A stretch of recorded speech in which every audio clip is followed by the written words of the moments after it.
Chapter 1. Jesus, what's he doing in here? Caitlyn Wallace looked around the pub, searching for someone who could have caught our cousin Colm's eye. Seeing no one of interest, she turned her gaze back to Colm. He who? Lucas Whiting. While Caitlyn didn't have a clue what Lucas Whiting looked like, she sure as hell knew his name. The Whitings were to Baltimore what the Kennedys were to Martha's Vineyard.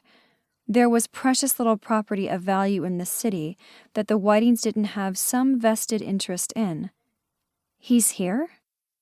Colm nodded, and then used the upswing of his chin to direct her attention to a table near the back of the pub. 3 men in expensive power suits sat together, drinking pints of Guinness. She assumed the one in the center was Lucas. He was older than the other 2, with gray hair, serious eyes, and deep frown grooves around his mouth that told her he didn't smile much, if ever. Looks the type of a gazillionaire, doesn't he? She said. Colm turned his head, his look quizzical. You think? I always thought he looked more like a rugby player. Caitlyn turned back to the table. Clearly she'd focused on the wrong man. Once she'd spotted the older guy, she'd stopped looking. Which one is he? Man on the right, Colm replied before walking toward the bar. He claimed a stool and started talking to his dad, Caitlyn's Uncle Tris, who was manning the bar.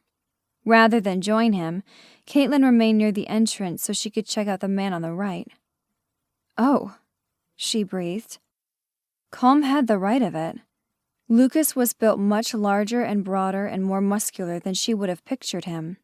For some reason, she'd imagined a more elegant, sophisticated, clean-shaven, well-dressed, paper-pushing wimp.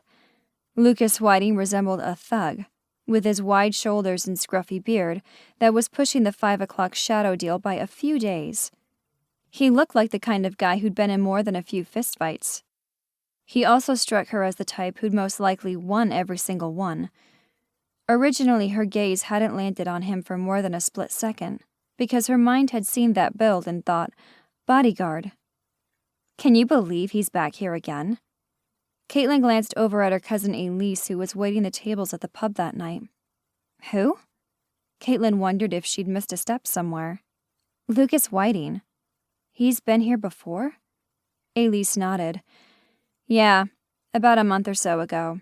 He chatted with Tris and Ewan about selling the pub. They laughed and told him he was wasting his time. He left, and I think we all thought that was the end of it. Why didn't I know about this? Elise grinned as Caitlyn trailed behind her, so her cousin could deliver the drink she'd been carrying. I suspect you were knee-deep in a case. Besides, you've been in workaholic mode this past year since you and Sammy split. It's rare to get your total attention. Caitlyn didn't bother to argue that point. It was true. Sammy had accused her of living inside her head. Tried to use that as a reason for cheating on her. The stupid asshole. Her gaze returned to Lucas Whiting's table. He was no longer conversing with the men sitting with him.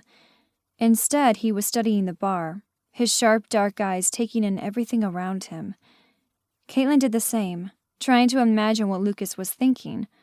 For a second, she heard the lines to that classic Billy Joel number Piano Man in her head.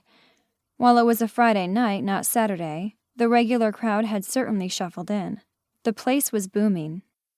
Hunter Maxwell, one of their current singers, was on stage with his guitar and harmonica set up. He was super talented, and Caitlyn knew that was one reason the place was so crowded. Hunter was destined for stardom.